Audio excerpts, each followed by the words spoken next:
So, trying to break this down, it's been a tough year for banks. You've just been given a 6% return on the Bank Nifty versus the 9% on the Nifty 50.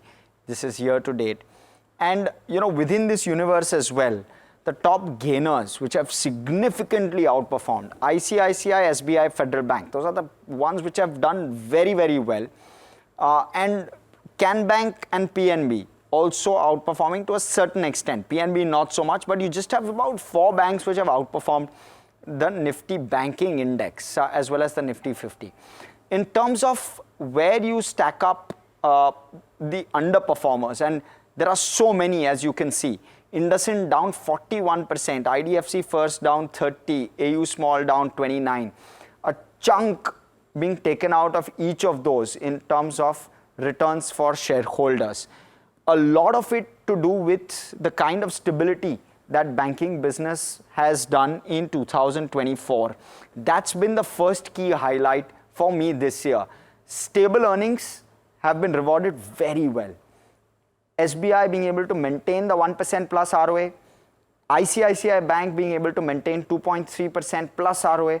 Just the stability in earnings has really allowed the stocks to fly. The second key highlight for me was the focus has shifted more towards deposit growth. Strong deposit franchise has been able to do better. Loan to deposit ratios being healthy, those banks have done relatively better. ICICI, SBI, both of them doing fairly well on both of those metrics. Where asset quality issues have come towards the fag end of this year, we've started to see that. Again, now the focus has started to shift towards asset quality as we close 2024. So likely a lot of this will get carried into 2025, and those sustaining those kind of numbers with regard to asset quality will likely do better in 2025 as well. Loan growth, well, that's begun to taper towards the fag end of 2024. How much of that gets carried to 2025 is going to hold another key piece with regard to how returns will shape up. So what are currently headwinds, or what are things that we need to watch out for rather in 2025? Will asset quality issues sustain, or will it go off as quickly as they've come in? So likely the current view seems to be it will sustain in 2025, and therefore good banks with good asset quality will get rewarded disproportionately. Loan to deposit ratio likely to shrink. Deposit growth has already picked up pace, loan growth has tapered, and therefore the band in which loan to deposit ratio has been incremental, has definitely shrunk by quite a bit. And that's what's already playing out and will continue to play out in 2025. Can system loan growth sustain? How low will it go? Will it sustain double digit? Will it go lower? Then some of the faster growing banks will start to take precedence, and those ones will be the ones which will do well.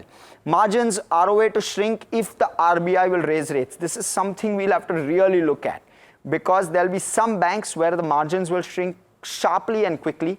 Some banks will be able to hold on to margins. The ones which are able to hold on to margins will hold on to ROAs and will definitely do better. Temporarily, it may be a 2-quarter thing, but nonetheless, that will still impact numbers for 2 quarters. Now, in terms of how the price to book has shaped up, nearly all of these are trading at least a 10% discount. Nearly all.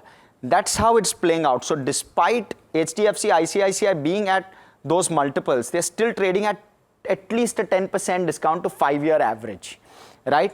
And you look at a Kotak at 2.2 times and Axis Bank at 1.7, IndusInd now at 0.9 times. This is all 1 year forward. SBI at 1.4 and Bob at 0.9. And this brings me beautifully to the kind of upside that analysts are seeing on some of these. IndusInd 54%. AU and Axis, these are the other two which are favorites after the outperforms that we've seen from an ICICI. Some of those are largely the favorites. Can Bank, Bob and SBI within the PSU banking space. Federal Bank has done ever so well. 16% seems to be the consensus there as well.